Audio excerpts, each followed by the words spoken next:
Saya yakin seyakin-yakinnya keimanan, ketakwaan Mas Ahy dan seluruh Demokrat itu tidak goyah. AHY selaku pemimpin Partai Demokrat merespon ajakan dari Pak Puan, pertemuan yang berangkat dari niat baik, membahas masalah-masalah bangsa tentu ada gunanya.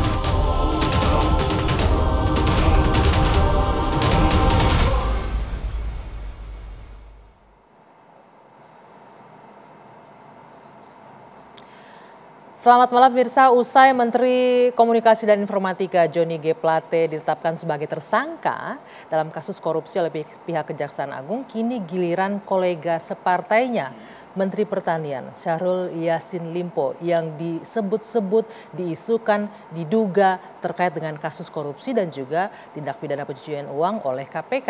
Nah, memang kabar ini beredar dalam beberapa hari terakhir dan bahkan informasi yang beredar di media hingga malam hari ini, besok kabarnya Menteri Pertanian akan dipanggil, akan diperiksa oleh KPK. Banyak yang mengatakan bahwa ini adalah upaya penjegalan jilid 2 terhadap Koalisi Perubahan dan Persatuan. Benarkah demikian? Kami akan membahasnya malam hari ini di Dua Sisi bersama saya, Dwi Anggia.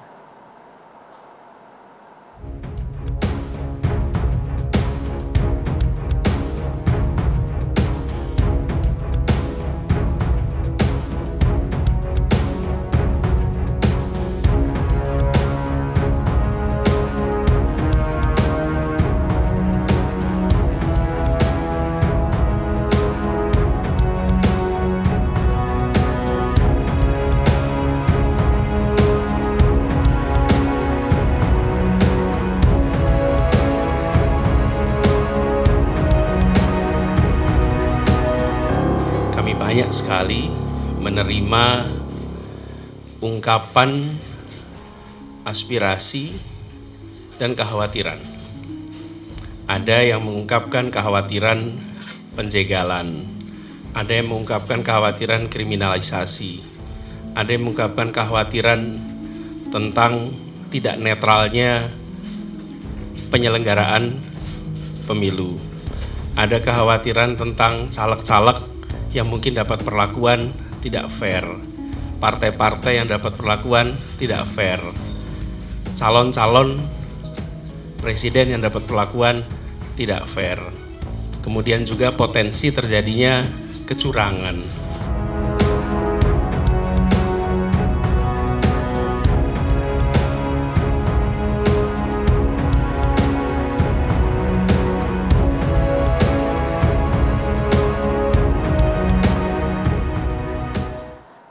Yang membahas hal itu sudah hadir bersama saya sejumlah narasumber. Di sebelah kanan saya ada Gus Effendi Khoiri, politisi Partai Nasdem. Selamat malam, Gus Coy. Boleh digunakan mikrofonnya. Selamat malam, Mbak. Di ujung sana ada pengamat politik, Henry Satrio. Selamat malam, Mbak. Selamat malam, Pak dosen. Di sebelah kiri saya ada Bung Fahri Hamzah, Wakil Ketua DPR RI periode 2014-2019 yang bergelora malam hari ini. Selamat malam, Bang Fahri. Malam, assalamualaikum. Di ujung sana ada wartawan politik senior, wartawan kawakan ya, ini Bung Panda Nababan. Selamat malam. Merdeka. Merdeka, oke. Tadi bapak-bapak kita sudah menyaksikan pengantar video tadi dan terakhir ditutup dengan pernyataan Capres Koalisi Perubahan. Ada kekhawatiran, aspirasi dari bawah bahwa akan ada penjegalan, kriminalisasi, perlakuan tidak adil kepada partai politik, kepada caleg dan lain-lain. Dan tidak lama, ini kalau tidak salah ini akhir bulan lalu. Hanya 30 Mei, hanya beberapa minggu setelah penetapan tersangka Johnny Plate. Nah, kemudian hari ini, beberapa hari terakhir beredar kabar Menteri Pertanian yang merupakan kader Nasdem, yang merupakan Koalisi Perubahan dan Persatuan itu tersandung kasus korupsi, dugaan korupsi. Saya mau ke Gus Coy. Apakah ini ketakutan yang disampaikan oleh calon presiden Anda yang mulai bukan terendus lagi ya, mulai terlihat nih roman-romannya kelihatan ini kayaknya. Apalagi besok akan dipanggil KPK, Gus Coy. Yang terkait dengan Menteri Pertanian saya belum tahu. Apa yang terjadi belum. Kalau saya baca di media kan banyak tuh berkaitan dengan TPPU, tapi kan belum. gratifikasi, betul. Itu kan dugaan-dugaan yang dituduhkan. Jadi karena belum terjadi, jadi kita nggak bisa menanggapi. Tidak bisa menanggapi. Tapi masifnya informasi mengenai ini menurut Anda ada kaitannya dengan politik nggak? Kita memang nggak bisa menggabungkan, mencampurkan ya upaya penegakan hukum dengan politik. Tapi yang namanya ini mendekati tahun politik, banyak orang menafsirkan bahwa ini ada kaitannya dengan politik. Dari koalisi Anda bagaimana? Pertama yang belum terjadi terkait dengan Menteri Pertanian, kita nggak bisa Berkomentar. memberikan respon. Mudah-mudahan tidak terjadi. Mudah-mudahan berita-berita hari ini itu berita isu. Ya. Yang kedua yang perlu kita sampaikan ke publik bahwa kita ini mau pemilu. Sebetulnya kalau mau pemilu ini kita harus senang, harus riang gembira. Ya. Ya kan? Jangan ada ketakutan-ketakutan. Ya, jangan ada ketakutan, kekhawatiran dan segala macam sebagaimana yang disampaikan oleh calon presiden dari koalisi perubahan tadi. Saya kira apa yang disampaikan oleh Mas Anies tadi itu bukan omong kosong ya atau isapan jempol ya, pasti ada fakta-fakta, ada informasi dari dalam, dari luar, dari lapangan. Ya.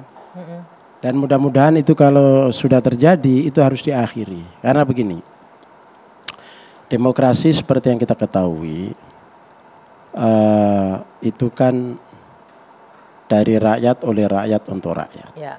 Jadi bagaimana semuanya bisa terlibat secara senang. Nah, pelakunya seperti KPU harus profesional, Bawaslu profesional, aparat-aparat negara netral, pemimpin-pemimpin negara mulai dari atas sampai bawah itu adil. Karena sumpah seluruh pemimpin di negeri ini mulai dari atas sampai bawah, salah satu poin di situ yang paling penting adalah berbuat seadil-adilnya. Ya. Jadi ketika Idealnya dia harus memimpin seperti itu ya. harus adil. Dan adil itu bukan hanya tuntutan formal menjadi pemimpin negara, tapi juga tuntutan tradisi. Tradisi kita itu kan tradisi kita itu ketika memilih seseorang, orang yang di depan dijadikan pimpinan, itu tuntutannya juga adil. Agama apapun, Islam, Kristen, dan yang lain-lain, itu juga memiliki nilai yang namanya adil. Selain adil, ada lagi nilai yang juga menjadi tuntutan publik, tuntutan rakyat, tuntutan tradisi kita. Keteladanan. Keteladanan. Suri tauladan. Ya, menjadi contoh. Dalam bahasa Jawa itu engarso sung tulodo, eng madyo mangun karso, tutwuri handayan. Oke, Gus, saya mau bertanya ini. Kira-kira ya, begitu. Kenapa dari tadi Gus Coy mengelaborasi soal adil, keteladanan? Apakah Gus Coy tidak mendapatkan suasana atau kondisi itu saat ini? Saya kira publik merasakan, paling tidak sebagian publik merasakan. Termasuk publik yang di koalisi perubahan juga merasakan itu? Saya kira bukan hanya di perubahan, di tempat lain juga merasakan. Cuma mungkin dia dapat keuntungan dengan ketidakadilan. Mungkin sehingga mereka tidak protes. Udah kita nikmati aja ketidakadilan. Kira-kira begitu. Oke, saya minta komentar Bang Panda nih. Bang Panda, ini ada kekhawatiran tadi disampaikan oleh Capres Koalisi Perubahan. Dan beberapa kali Gus Coy menyebutkan harus suasananya ceria, riang, gembira, orang berpolitik itu jangan ada ketakutan, harus adil dan keteladanan. Karena itu akan menguntungkan pihak-pihak tertentu dan merugikan pihak tertentu kalau ada ketidakadilan. Saya sebenarnya apalagi lihat tadi kekhawatiran sebagainya, sederhana sekali. Kalau sudah yakin bersih dan tidak terlibat macam-macam, untuk apa khawatir? Itu loh. Jadi menurut Pak Panda ini enggak bersih mereka? Enggak, artinya untuk apa khawatir? Untuk apa khawatir? Ya sama dengan Ganjar. Sebelum dia diputuskan itu sudah diklarifikasi dulu diam-diam di belakang layar. Cek KPK, cek Kejaksaan Agung, cek Bareskrim, ada terlibat ini Ganjar ini. Punya masalah nih Ganjar nih. Setelah firm baru sampai semua laporannya kepada ketua umum. Gitu loh. Jadi tidak ada setelah ditunjuk Ganjar kemudian timbul kekhawatiran-kekhawatiran. Ya gobloknya kita gitu loh. Kalau kita nggak persiapkan betul-betul. Jadi tidak ada alasan untuk khawatir kalau tokoh yang ditampilkan ini bersih. Kalau bersih kenapa harus risih gitu? Kenapa khawatir gitu loh. Dan tapi ini kan disebutkan ini ada kemungkinan ada fakta yang masuk, ada informasi yang masuk. Berarti bukan hanya kekhawatiran gitu Bang Panda. Belum sehebat secanggih itu satu konspirasi atau satu permainan di belakang layar bisa menjatuhkan. Saya pikir sejauh yang saya tahu, apalagi saya wartawan investigasi, belum sampai ke secanggih itu. Gitu loh, belum sampai secanggih itu. Kita jatuhkan siapa? Kita kerjain dia. Belum sampai sejauh itulah kehebatannya. Gitu loh. Itu satu. Yang kedua juga saya pikir dari peristiwa-peristiwa yang terjadi belakangan ini, saya pikir juga ada kebetulan masih teman dekat juga lah, cuma dia ke Australia, dia si Denny Indrayana. Dia berhasil membuat kekhawatiran, kebahayaan segala macam. Khawatir dia. Entah apa komentar dia tentang keputusan MK tadi. Ya? Akhirnya terbuka ya. Lu begitu hebatnya si Denny Indrayana ini, begitu hebatnya menyebarluaskan kekhawatiran dan kemudian mengapakan MK dan sebagainya. Gitu loh. Jadi kayak orang-orang yang nggak bertanggung jawab begitu, gitu loh. Itu mendapat konsumsi yang enak, gitu, yang tinggi gitu loh. Itu maksud aku kita supaya lebih cermat, lebih cermat menerima informasi begitu. Tapi kekhawatiran ini menurut Bang Panda tidak beralasan lah ya dari ada alasan. Walaupun kita melihat fakta-fakta peristiwa mulai dari menterinya Nasdem yang disangkut kaut hukum, kemudian kalau memang besok jadi nih, kata Gus Coy kan janganlah, ini kan belum terjadi, berandai-andai ya. Kalau memang besok jadi dipanggil, ini udah 2 menteri Nasdem nih yang tersangkut. Ya kita lihatlah, kalaupun itu misalnya terjadi, itu bukan by design, ya memang kebetulan gitu loh. Ya orang PDI juga menterinya ada yang masuk penjara kok. Jadi kita tuduh apa itu? Gitu loh. Ada konspirasi, ada apa. Ya memang dia salah, ya salah. Masuk ke penjara gitu loh. Jadi nggak usah khawatiran. Kalau memang bersih nggak usah khawatir gitu Gus. Kalau memang nggak ada yang masalah, kenapa harus takut calonnya? Kekhawatiran itu sangat beralasan. Khawatir lebih jauh lagi dari apa yang dilakukan kemarin-kemarin. Apa itu yang dilakukan kemarin? Selama kita safari, 70 titik lebih ya. Itu gangguan-gangguan terus terjadi. Gangguan seperti apa? Ya, misalnya ada spanduk-spanduk pembatalan. Mikrofonnya maaf Gus. Ya, spanduk pembatalan. Anies tidak jadi ke daerah ini. Ya, nggak mungkin itu rakyat biasa yang bikin. Padahal jadi. Dan saya menyaksikan itu. Saya ikut menurunkan. Nggak mungkin rakyat biasa, terus siapa yang bikin? Ya nggak tahu. Artinya ini kita tidak tahu siapa yang bikin, tapi fakta itu ada. Gitu ya. Ketika kita sudah sepakat bikin sebuah acara di situ diizinkan, setelah itu tiba-tiba 2 jam atau 3 jam sebelumnya apa yang diinfokan dibatalkan, kemudian apa mereka ceritakan kepada panitia, Pak ada dari instrumen negara namanya bla gitu kan. X gitu ya. Itu yang minta. Penegakan hukum gitu. Dan cerita ini banyak banget. Gitu ya. Enggak, tapi itu informasi yang diterima valid bahwa dari institusi ini. Oh iya dong, ya kamu kan ngapain bohong-bohong urusan begitu ya kan. Karena mereka kan ngaku. Kemudian nggak menanyakan kenapa ada pelarangan akhirnya, nggak konfirmasi gitu. Nah, karena ada hal-hal yang nggak, kita tidak tahu pertanyaan berikutnya. Tapi karena kita tahu keadilan di Indonesia, hukum di Indonesia seperti ini, maka kekhawatiran itu menjadi logis, menjadi pantas. Kalau tidak khawatir, justru kita ini bodoh sekali. Kan? Wong jelas-jelas di depan mata, telinga kita mendengarkan, gitu kan? Kemudian info-info kita terima. Cuma kan kita ini mau mengadu kepada siapa? Nah, kecuali kepada Tuhan. Oke. Jadi bukan jadi, tidak beralasan. Bodoh banget ketika kita sudah di lapangan dan cerita itu bukan 1, 2, 3, tapi puluhan citra, puluhan kejadian.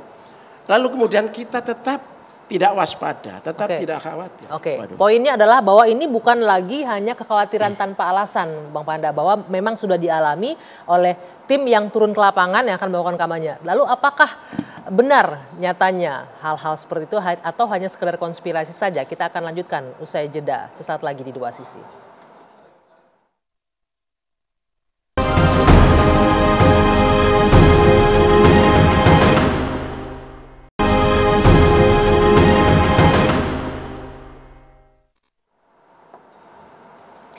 Saya lanjutkan Dua Sisi tadi, saya mau ke Bung Hensat. Bung Hensat, di satu sisi disebutkan kekhawatiran ini beralasan. Informasi, tidak sekedar informasi lagi, pengalaman di lapangan ketika bersafari ke bawah, banyak hambatan-hambatan Gus yang menyebutkan, bahkan secara langsung terang-terangan. Tapi Bang Panda bilang, nggak usah khawatir lah kalau nggak salah gitu loh. Anda melihatnya bagaimana? Kalau saya melihatnya memang secara kasat mata akhirnya memang terjadi keberpihakan. Apalagi pada saat Pak Jokowi secara terbuka mengatakan akan cawe-cawe dan tidak akan netral ya, walaupun alasannya kan itu demi bangsa dan negara gitu ya, sama semuanya kan demi bangsa dan negara. Nah tapi kalau sebagai presiden itu kan bisa jadi melanggar sumpah jabatan ya, nggak harus seluruhnya seadil-adilnya. Maka sejak pernyataan itu muncul persepsi di masyarakat bahwa sebetulnya Anies Baswedan ini menghadapi dua pertandingan dalam pemilu. Yang pertama adalah pertandingan sebelum pemilu dilakukan dan selanjutnya yang kedua adalah pertandingan memang pada saat pemilu. Pertandingan sebelum pemilu berarti pertandingan untuk maju mencalonkan gitu? Ya, pertandingan sebelum pemilu ini merupakan kompetisi yang lebih dahsyat menurut saya dibandingkan pada saat pemilu berlangsung. Kenapa? Kalau pemilu berlangsung kan silakan saja itu diserahkan kepada rakyat. Tapi pada saat pertandingan sebelum pertandingan itu dilakukan, tahapan-tahapan menuju bisa bertanding inilah yang banyak diperguncingkan oleh masyarakat sebagai sebuah usaha agar misalnya hanya dua pasang calon kan. Dua pasang calon ini juga bukan hanya disampaikan oleh 1-2 orang, tapi banyak para expert mengatakan bahwa memang keinginan dari pemerintah adalah dua pasang calon. Keinginan dari pemerintah dua pasang calon? Ya kan itu yang disampaikan oleh misalnya Pak founder dari CSIS waktu itu kan, Yusuf Manandi misalnya. Nah memiliki keinginan untuk mengatur pesta demokrasi aja menurut saya sudah ini nggak main-main sebuah hal ya? yang tidak cocok. Ya, nah kemudian makanya akhirnya persepsi-persepsi seperti yang disampaikan oleh Gus Coy, kemudian juga melalui pengalaman-pengalaman di lapangan itu kerap terjadi. Nah yang menarik ini kan sebetulnya kalau dari hasil survei, lembaga-lembaga survei, Anies Baswedan ini kan konsisten di peringkat ketiga. Walaupun memang, ini kalau hasil surveinya Kedai Kopi ya, masih ada Kedai Kopi. Masih ada swing voters yang membuat sebetulnya masing-masing calon ini kompetitif. Nah, apakah kemudian berimbang permainannya? Ya harusnya bisa berimbang walaupun Anies Baswedan saat ini sudah dicalonkan oleh Nasdem, Demokrat dan PKS. Kemudian Pak Ganjar juga sudah dicalonkan oleh PDI Perjuangan, kan tinggal tunggu satu nih Pak Prabowo ya, apakah akan berhasil mendapatkan tempat atau tidak. Tapi menuju ke arah sana sebetulnya kalau dibuat menjadi riang gembira, pemilu 2024 ini akan lebih menarik gitu. Ini kayak saya menangkap ini, oke Bung Hensat, Bang Fahri deh, Bang Fahri. Ini saya menangkap ada ketidakriangan dan ketidakgembiraan dalam pesta demokrasi kita saat ini. Bagaimana orang berdemokrasi, bagaimana orang memajukan pencalonan dari koalisi partai masing-masing. Ada ketakutan, kekhawatiran. Kenapa jadi seperti ini kalau Anda melihatnya? Sebenarnya saya melihatnya ada dua ya, atau dengan dua cara kita melihatnya itu. Cara pertama itu sebenarnya masyarakat demokrasi itu masyarakat terbuka. Jadi kita harus mentradisikan kalau ada sesuatu yang mengganjal itu tidak boleh ditutup. Oke, berarti itulah udah benar. Sebabnya kita punya parlemen yang terbuka. Kita punya kebebasan pers. Kita punya hak-hak sipil yang menyebabkan kita itu bisa mengatakan hal-hal yang kita rasakan secara terbuka. Dan sayangnya kalau partai politik apalagi punya kekuatan di parlemen itu tidak boleh menjadi grundelan Itu harus menjadi sikap. Itu harus menjadi keputusan yang bahkan punya punya konsekuensi di dalam ketatanegaraan. Maksudnya Grundalan jangan cuma ngomong-ngomong Ya anggota di luar, dewan gitu. itu begini, ini yang saya sering katakan, anggota dewan itu punya hak bertanya. Hak bertanya itu kalau tidak memuaskan bisa dilanjutkan dengan hak interpelasi, bertanya secara tertulis dan memiliki makna dan nuansa investigatif. Barulah yang kemudian ada hak angket, bertanya langsung, menginterogasi kalau ada apa-apa. Yang bisa dilakukan dengan secara langsung, bahkan memiliki dimensi kayak penegakan hukum, menyita ya dan seterusnya lah ya, hal-hal itu. Baru kemudian dia punya hak untuk melakukan menyatakan pendapat yang bisa konsekuensial terhadap lembaga yang mau diawasi itu gitu. Jadi ini yang pertama dulu, nggak boleh kita ini kayak ada masalah tapi kok kayak kita nggak terang begitu ya. Ini harus terang gitu. Itu yang saya dulu, mohon maaf ini, saya kritik oposisi kan gara-gara itu. Karena teman-teman kita ini yang menyebut diri oposisi, meskipun tradisi oposisi itu sebenarnya adalah tradisi, kata oposisi itu adalah tradisi di pemerintahan parlementer. Tapi dalam tradisi presidensil, semua anggota dewan itu oposisi. Karena tapi kan memang tidak terbiasa kita melihat anggota dewan yang berbeda. Anggota dewan yang menyuarakan kegelisahan kita. Nah, Bang Fahri pertanyaannya, gitu. berarti sebentar sebelum yang kedua, saya mau tanya sebelum nanti lupa. Artinya kekhawatiran seperti yang dinyatakan oleh Bung Anies tadi harusnya tidak muncul di situ, harusnya dibawa ke parlemen. Diungkapkan di parlemen ya, begitu. Ini soal Anies itu soal lain nih, nanti saya bahas di yang kedua gitu. Tapi negara demokrasi itu ada perangkatnya. Cara kita untuk melihat adanya kejanggalan atau tidak dalam negara itu sudah ada prosedurnya. Jangan kita masyarakat sipil yang tidak punya kekebalan ini, nanti ya itu meskipun ya masyarakat sipil pun harusnya dalam demokrasi itu punya hak bicara juga yang bebas, yang tidak gampang dikriminalisasi. Tetapi ada perangkat yang kita siapkan untuk menyatakan pendapatnya, bertanya dan seterusnya, itu dengan kekebalan yang luar biasa. Saya ini pembuat undang-undang MD3 dan undang-undangnya belum berubah. Saya tahu itu undang-undang itu powerful kalau mau dipakai oleh anggota dewan. Ya, satu orang anggota dewan itu bisa bikin banyak masalah. Pertanyaannya gini Bung Fahri, kenapa menurut Anda kalau Anda mencermati dari luar, kenapa itu tidak dilakukan oleh teman-teman yang di DPR sekarang? Nah, itulah mentalitas kita sendiri kan rusak oleh ketiadaan kesadaran bahwa parlemen di dalam tradisi presidensil itu adalah oposisi. Itu yang merusak sebenarnya. Dalam tradisi itulah kemudian kegelisahan-kegelisahan ini menyebar menjadi kegelisahan umum, menjadi kegelisahan sivil gitu loh. Yang seharusnya itu ada salurannya di lembaga pengawas, yaitu itu yang pertama. Yang kedua, yang saya mau katakan itu. Kan saya sudah kritik dari awal. Penjadwalan pemilu yang menurut saya janggal gitu. Janggalnya di mana? Terlalu cepat kita berbicara tentang capres.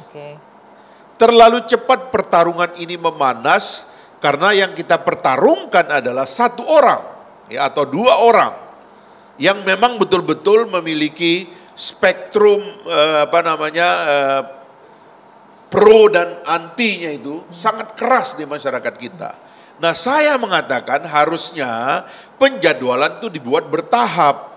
Di mana-mana kompetisi di dunia ini ada babak penyisihan dulu. Ada yang bertarung yang kecil-kecil dulu. Ada yang bertarung itu yang tidak punya konsekuensi puncak dulu.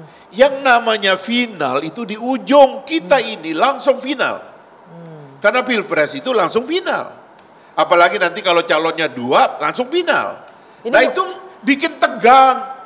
Seharusnya ada pendahuluan, yaitu pertarungan antara partai politik gitu, jubir-jubir partai dulu, kamu bikin partai apa sih kau bikin, baru tangtung kita berdebat, asik. Tahap kedua, anggota legislatifnya, ayo adu nih anggota legislatif Jakarta, ibu kota mau pindah ke IKN. Tapi aturan ini kan yang dibikin teman-teman DPR juga kan untuk serentak begitu. Itu ada begituannya, lah ini enggak, kita terpaksa masuk final dan jangan lupa, final itu menentukan. Iya, tapi ini kan konsekuensi Bang, ini kan konsekuensi dari penyelenggaraan pemilu serentak ya itu dia. Gitu. Konsekuensi ini kita yang buat. Oke. Ini kan kelakuan kita ini semua gitu. Dibikin kita sendiri, susah sendiri gitu jadinya. Iya, dan yang bikin itu sebagian kan berada di koalisi pemerintah. Sebagian besar ya. Artinya memang ya inilah yang diinginkan oleh pemerintah. Ini yang didesain oleh pemerintah. Ya, yang diinginkan pemerintah ya seperti ini gitu. Inilah yang terjadi Bang Fahri. Memang akhirnya pemilu yang riang gembira seperti yang dituliskan oleh Mokhtar Embut tahun 71 itu ya akan sulit dilakukan, apalagi bila masih ada fakta-fakta yang menyatakan bahwa ini calon yang tidak akan melanjutkan pemerintahan saya, maka harus mendapatkan tantangan-tantangan yang lebih banyak misalnya. Nah itu yang menurut saya sih tidak boleh terjadi, karena akhirnya kita tuh punya pengalaman ya. Di dua pasang calon di 2014 itu luar biasa. Kegembiraannya waktu di 2014 itu Pak Jokowi lawan Pak Prabowo pertama kali itu kegembiraannya kan kita rasakan masih. Tapi tidak hanya kegembiraannya tapi residu perpecahannya juga dirasakan. Iya, tapi awal-awal tuh kita masih excited. Tapi di 2019 itu perpecahannya makin menjadi-jadi. Nah, artinya kita tuh belum bisa kembali ke dalam demokrasi pemilu yang riang gembira tadi gitu. Apalagi sekarang misalnya partai politik tadi saya setuju tuh. Kan ini yang dipikirkan itu selalu debat antar kandidat presiden misalnya. Tapi belum pernah ada debat antar ketua partai politik tentang visi misi dan apa barangkali balik lagi emang desainnya seperti itu yang Anda bilang tadi itu. Iya, tapi desainnya kan sudah disepakati oleh pemerintah. Jadi ya inilah yang diinginkan oleh pemerintah. Gus Coy, kalau memang ada kekhawatiran, ada ketakutan, kenapa nggak teman-teman di parlemen yang melakukan pengawasan atau ditanya kayak memang ada apa ini gitu. Ya itu tadi Bang Fahri menyampaikan itu. Menyangkut mentalitas, menyangkut apa. Apanya? Apa karena semua sudah koalisi pemerintahan semuanya, satu suara. Termasuk. Jadi udah nggak ada lagi fungsi di DPR itu untuk check and balances. Itu termasuk. Jadi, tapi kalau pemimpin eksekutif, ya, karena kita tahu legislatifnya ini sudah membebek hampir semuanya udah ya. Kalaulah ada yang kritis itu kan jumlahnya nggak banyak. Dan ketika nggak banyak ini tidak suaranya pun tidak melengking, tidak dahsyat gitu ya. Kemudian instrumennya juga tidak dahsyat. Itu termasuk Nasdem juga di parlemen seperti itu, Gus Coy? Saya kira ya. Sehingga hanya terdengar sayup-sayup. Kunci dari sebuah pemerintahan termasuk pemerintah demokrasi ala Indonesia ini sebetulnya kita ini mau riang gembira, kita ini mau kacau, kita ini mau apa, itu sebetulnya intinya ada pada presiden. Iya, itu pemimpin tertinggi. Ya, itu menentukan segalanya, apalagi masyarakatnya masih tradisional, apalagi yang tingkat pendidikannya, yang tingkat SMP, SD itu mayoritas jumlah di Indonesia. Sehingga pemimpin itu masih menjadi sentral dari seluruh hal. Itu tidak terjadi saat ini. Ya, nah ini tidak terjadi saat ini. Betul. Apalagi dia sudah menyatakan saya cawe-cawe, saya berpihak. Itu harusnya dari pemimpinnya. Meskipun alasannya kepentingan negara. Ya.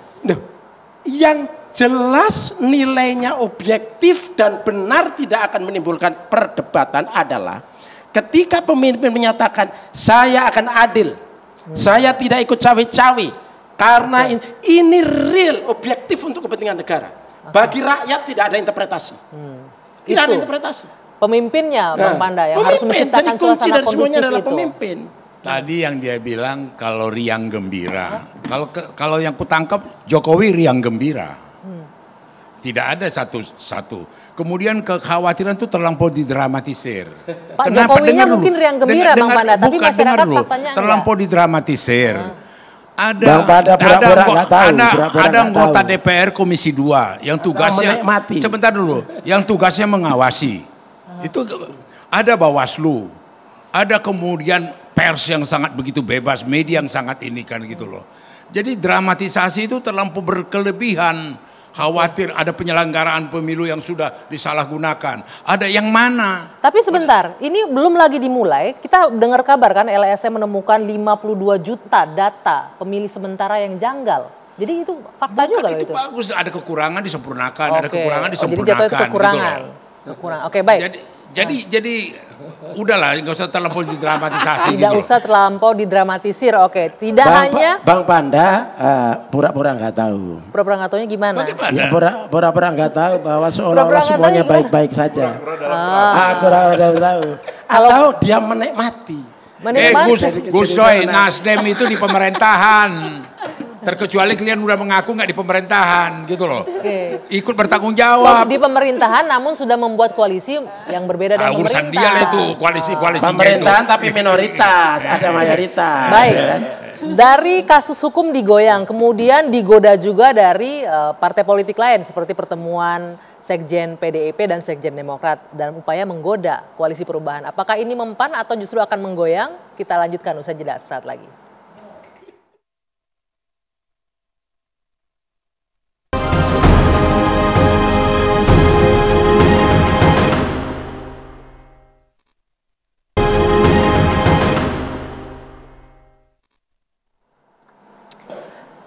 Baik, kita lanjutkan lagi dua sisi. Nah, ini saya mau langsung tampilkan ini. Kenapa ini? Ini lukisan menarik ini, Bapak-bapak sekalian. Kita lihat Pak SBY duduk di samping membaca buku dengan kaosnya bertuliskan yang sama dengan di lukisannya. No justice, no peace. Ada warna merah dan ada warna biru. Lukisan ini keluar selang 1 hari setelah pertemuan Sekjen PDIP dengan Sekjen Demokrat di hari Minggu kemarin. Nah, kemudian keluarlah ini muncul. Saya mau ke Bung Fahri dulu nih, minta pendapat atau komentarnya sedikit lah sebagai orang yang pernah berada bareng Pak SBY, pernah juga di oposisi, pernah di pemerintahan dan lain-lain. Kalau kita lihat komunikasinya, kita tahu kan hubungannya Pak SBY dan Ibu Mega memang agak kurang harmonis gitu ya Bang ya. Apakah ini bentuk respon dari Pak SBY dari pertemuan para sekjen kedua partai ini atau ada hal yang lain Anda menangkapnya Bang? Boleh gunakan mic-nya Bang Fahri? Ya kalau Pak SBY kan kita mengenal beliau sebagai apa ya istilahnya orang yang sering memakai kata prihatin kan. Ya.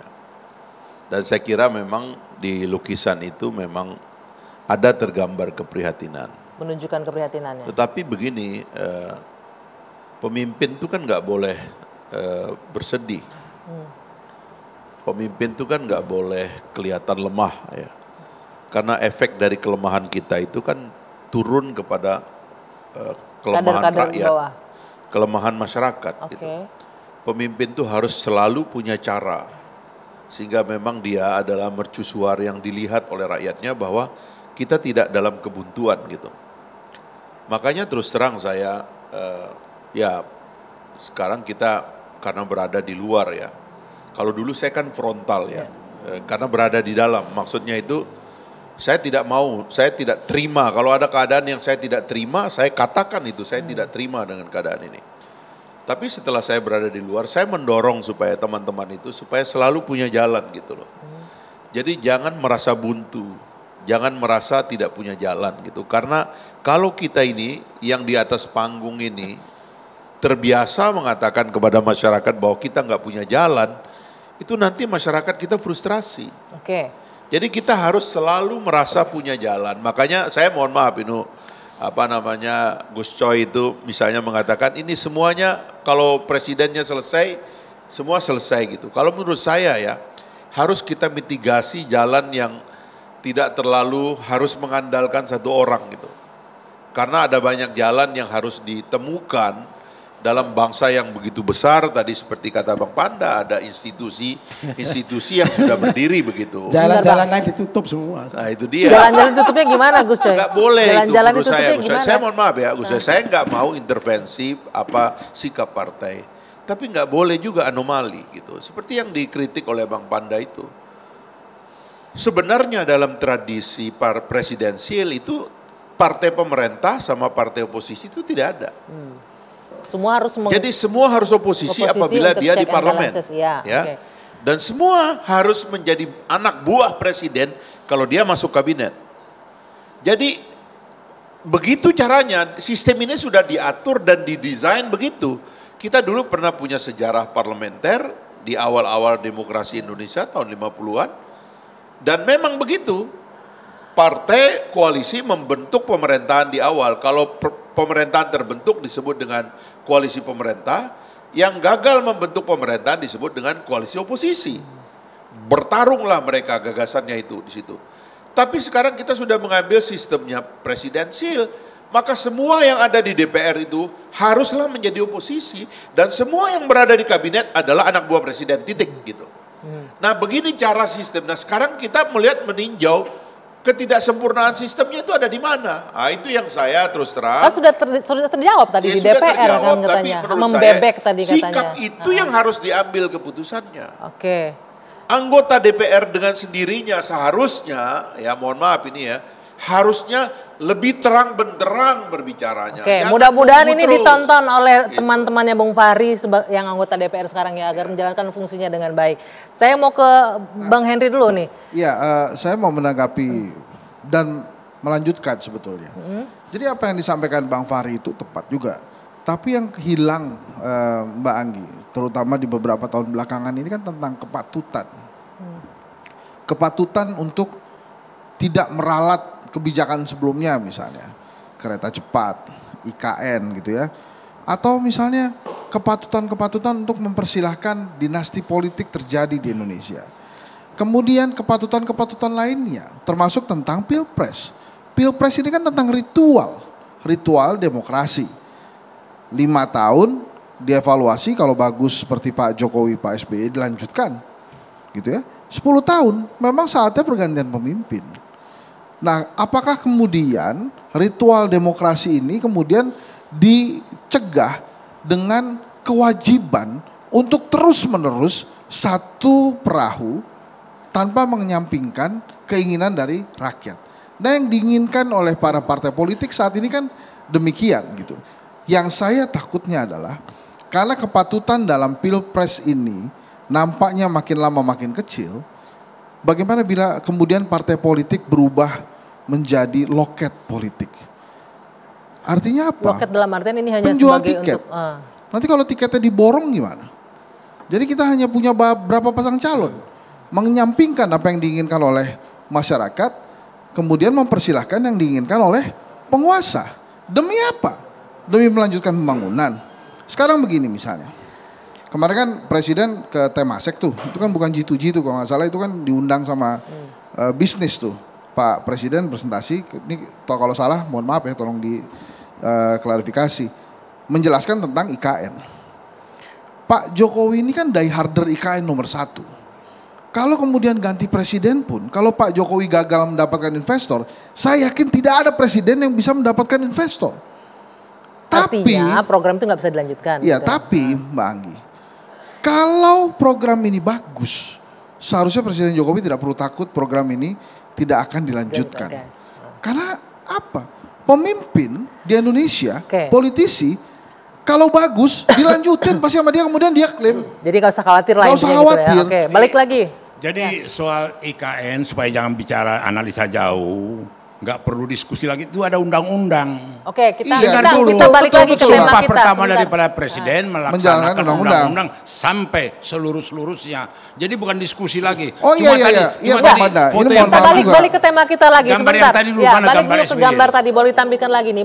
Bang Panda mau mengomentari di gambar. Makanya mudah-mudahan Pak Jokowi juga mengerti sumpah presiden itu sehingga tidak perlu cawe-cawe misalnya. Oke, kita balik dulu ke konteks tema. Iya, oke. Sebentar. Bang Panda mau mengomentari lukisannya Pak SBY tadi. Boleh ditampilkan kembali. Nah ini apa Bang Saya Panda? terus terang sedih melihat ini. Sedih kenapa?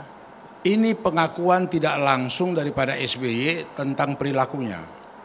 No justice, saya jadi ingat waktu dia minta Jaksa Agung mereksa Surya Paloh. No justice itu. Nah kemudian no peace, dia nggak bisa berbaikan dengan Mega. Jadi merefleksikan Pak SBY gitu. Gambar lukisan itu pengakuan dia. Mencerminkan diri sendiri. Iya, refleksi dia gitu loh. Jadi ini, waktu aku perintahkan Jaksa Agung mereksa Surya Paloh, memang no peace. Boleh kita bebas menafsirkan lukisan itu sesuai persepsi bukan boleh menafsirkan, ya memang itu kejadiannya. Oke, nah apakah seperti gitu itu juga Gus Cek? Gus Cek kenapa Gus Cek? Enggak tahu. Enggak ada komentar. Oke, nanti Bung Henry, nanti kita jeda dulu. Saya juga ingin minta pendapat Bung Henry dari pengamat politik menanggapi lukisan tadi seperti apa, memaknainya. Penasehat dia harus kasih tahu sama SBY. Usai jeda. Jangan pakai ini gitu. Oke, Bang Panda, usai jeda. Saat lagi.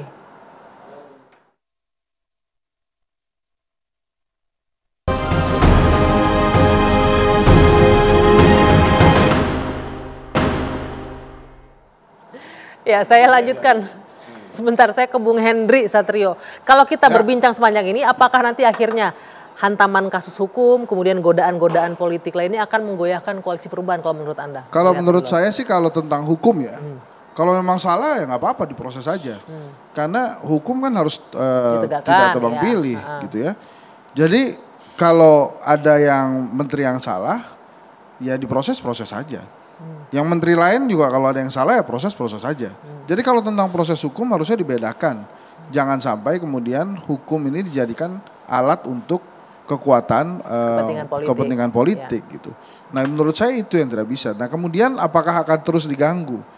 Selama Anies Baswedan berpotensi menang, pasti akan terus diganggu. Jadi ini karena Anies berpotensi menang, karena makanya ada gangguan karena terus berpotensi menang, makanya akan terus diganggu. Kan tadi saya sudah jelaskan pertandingan yang akan dihadapi oleh Mas Anies ini ada dua. Pertandingan sebelum pertandingan yang asli.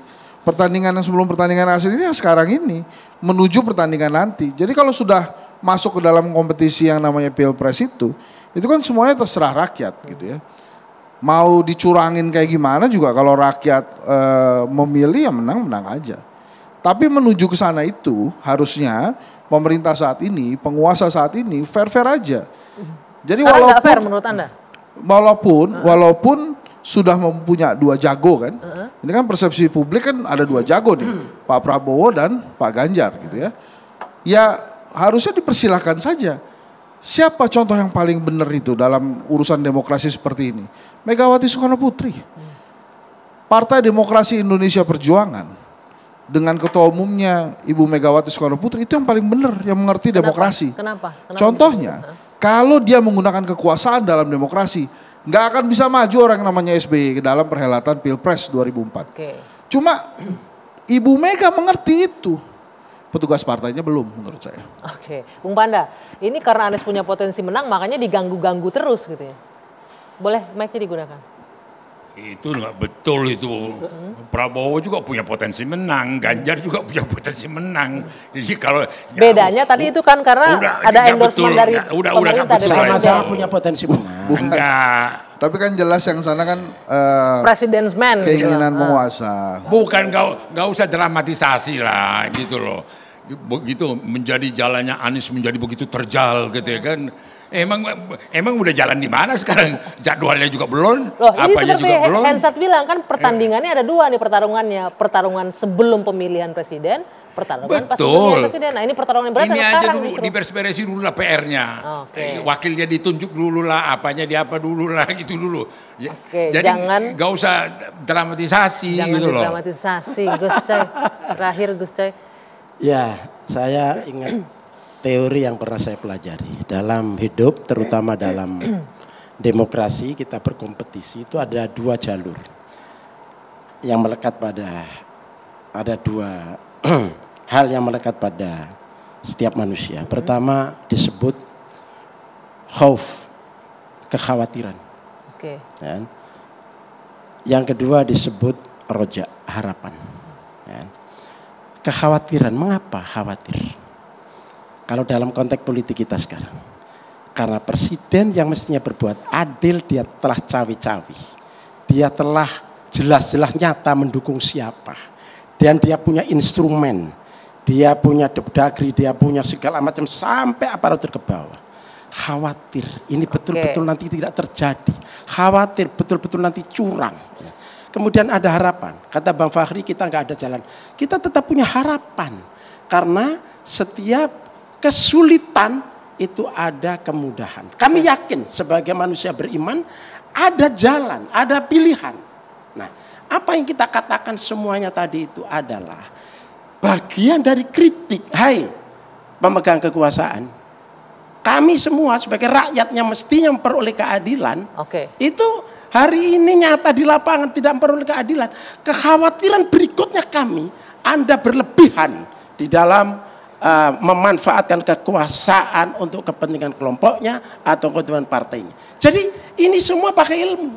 Kan? Bukan ini berdasarkan asumsi. Bukan berdasarkan asumsi, bukan berdasarkan asal ngomong. Kan? Jadi, nah, oleh karena itu maka yang kita katakan adalah harapan, kekhawatiran sekaligus kontrol. Oke, baik, itu kuncinya. Sayang sekali ini saya yakin punya komentar Bang Panda, tapi waktunya habis. Bang Fahri juga aku bagian aja. Kekhawatiran dan kontrol. Jangan itu ditutupi kuncinya. dengan kekhawatiran dibawa tidur. Kontrol, dan terakhir ada kontrol. Dengar dulu, ada ayat yakinlah aku itu, jangan kau khawatir. Oke, jadi baik. kita orang yang tidak punya khawatir gitu loh. Tidak boleh khawatir asalkan kontrolnya jalan dengan baik gitu ya. Baik, saya harus akhiri. Terima kasih Bang Panda, Bang Fahri terima kasih, Gus Coy terima kasih, Bu Heni terima kasih. Saya tutup Dua Sisi malam hari ini. Selamat malam, kita jumpa lagi pekan depan.